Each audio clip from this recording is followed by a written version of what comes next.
ભાવનગર શહેરના આડોડિયાવાસ વિસ્તારમાં ગઈ સાંજે બે જૂથ વચ્ચે ઝઘડો થતા સામસામે પથ્થરમારો થયો હતો. ઘટનામાં એક વ્યક્તિ ઈજાગ્રસ્ત થયો હોવાનું સામે આવ્યું છે. પથ્થરમારમાં બે રિક્ષાના કાચ ફૂટી ગયા હતા અને સ્થળ પર લોકોના ટોળા એકત્ર થયા હતા, જેના કારણે વિસ્તારમાં ભયનો માહોલ સર્જાયો હતો. બનાવની જાણ થતાં પોલીસ તાત્કાલિક ઘટનાસ્થળે પહોંચી ટોળાને વિખેર્યું હતું. સમગ્ર ઘટનાનો વિડીયો સોશિયલ મીડિયામાં વાયરલ થતાં શહેરમાં ચર્ચા જાગી છે.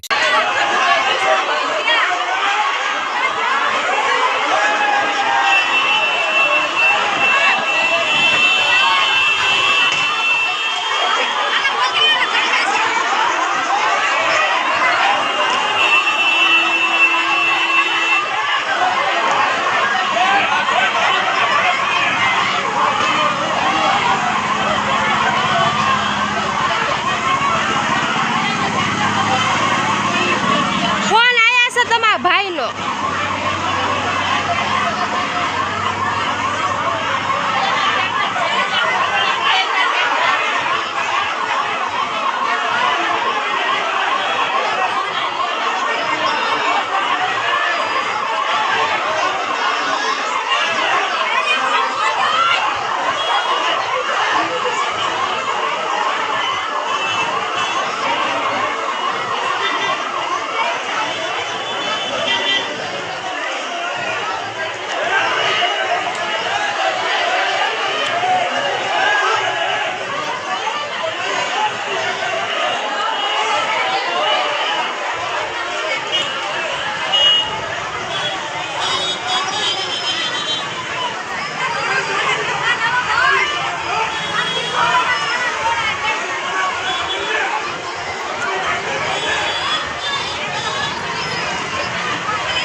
અમિત મકવાણા, સુમેશ મકવાણા, રાજેશ મકવાણા ભાઈ લે 2 દી પહેલા ભાગી ગયો તો. જૂની અદાવત હતી, અમે ધંધો કરવાની ના પાડી હતી, છતાં એમાં બંધ કરી દીધો છે. તો પછી મારા ઘરમાં મારા વહુને બોલતો હતો કે બેટ ગેડી રમતા હતા, મેં નુકસાન કર્યો છે.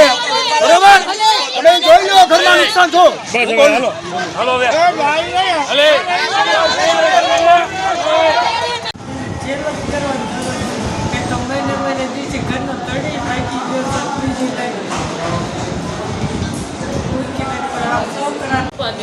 બેન, કયા વિસ્તારમાંથી આવો ને શું બનાવ બન્યો છે? તિલકનગર વિસ્તાર. શું બનાવ બન્યો છે? અરે એ લોકો અમારા માથાકૂટ છોકરા ક્રિકેટ રમતા હતા, ખાલી દડો આગળ ગયો હતો, લાગ્યો નથી કાંઈ નહીં, આવીને સીધી અમારા ઘરના હારે ગાળો ગલાસ કરવા મળી અને સીધા બોલાવીને સીધા ઘાત કરવા મને છૂટા એમને અમારા ગાડીઓના કાચ ફોડી નાખ્યા, ઘરમાં છોકરાઓને આવ રહેવા જેવું ન રહેવા દીધું, એવા તો ઘા કર્યા છૂટા એમને. અને આ દારૂ બંધ કર્યો તે દુન અમારી માથે દાસ છે. અમારા છોકરા બહાર નીકળે તો એમ કે તમે આમ કરો છો, તમે આમ કરો છો, એમ કરીને અમારે ગાળો ગલાસ રોજ કરે એમ કરે કે તમે હું કરી લેવાના છો, તમે આમ કરી લેવાના છો, અમારું કાંઈ તૂટીને જ જવાનું એમ કહે છે અમને. કેટલા વ્યક્તિઓ હતા એ લોકો? એ તો હતા એ 4-5 જણા છે અને બીજા વ્યક્તિ 10-12 જણા તો વાસના આવી ગયા હતા. ફોન કરીને બધાને બોલાવીને અને આવી રીતે કર્યું અમારી માથે. અત્યારે શું બનાવ બન્યો હતો ત્યાં? અત્યારે કાંઈ વાતમાં કાંઈ નહીં વાત કરું છું તમને કે છોકરા નાના છોકરા દડા રમતા હતા, એ દડો ખાલી ગયો એને પડકે તો એવી રીતે કે આમ છે ને એમ કરી ગાલો ગલાસ કરવા મળે. અમે ખાલી તોડફોડ કરવામાં આવી છે ને હથિયાર હતા કે શું હતું એમની પાસે? એની પાસે ધોકા હતા, બેટ હતા અને પથ્થરવાળી કરી